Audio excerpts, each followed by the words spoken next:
No niin, ja sitten ase-esittelyssä tämmönen Custom Specna M4.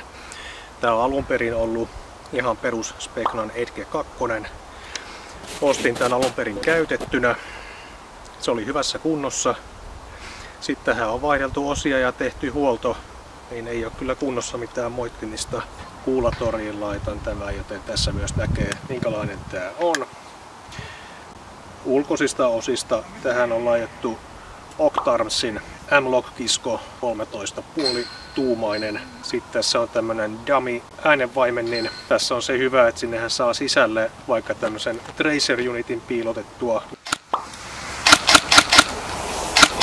No sitten näistä ulko-osista, niin tähän on laitettu tämmöiset Gunskin pinnotteet ja muilta osin tää on maalattu.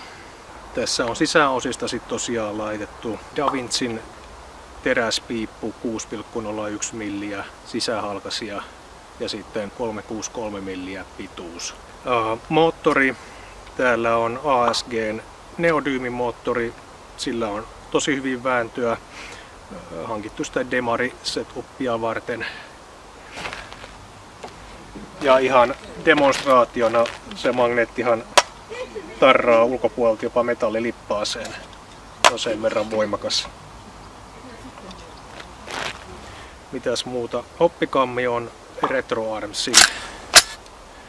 Ja sitten hopit on Maple Leafia. Taisi olla joku Makaron tai Super Makaron ja sitten Omega painaja. Mut hyvin siis ampuu, tuossa äsken testasin, niin 0,4 ja hopitti oikein hyvin ja voisi olla raskaampiakin vielä käytössä. Sen puoleen ei mitään.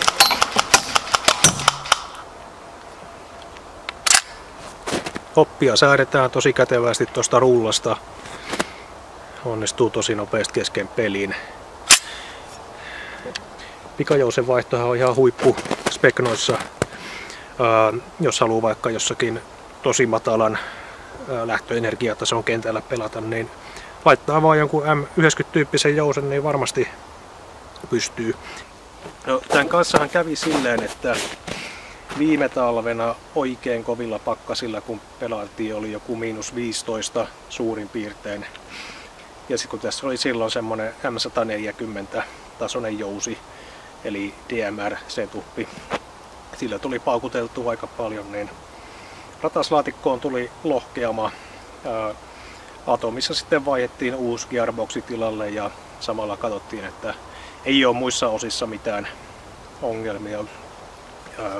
No sen jälkeen, että tässä on ollut perus AEG-tasoinen jousi, nyt tämä ampuu noin 1,35 joulea. Tällä voi useimmilla pelikentillä mennä ihan perusryykkynä.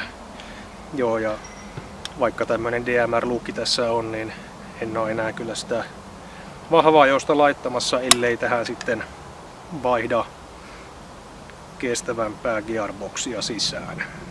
Tää on nyt oikeastaan tuolla kaapissa ollut aika pitkään, kun ei sille ollut käyttöä. Enemmän on pelaillut pistooleilla ja kaasuvehkeillä. Hyvähän tääkin on, mutta se blowback-toiminta on semmonen niissä, mikä on enemmän vienyt mukanaan.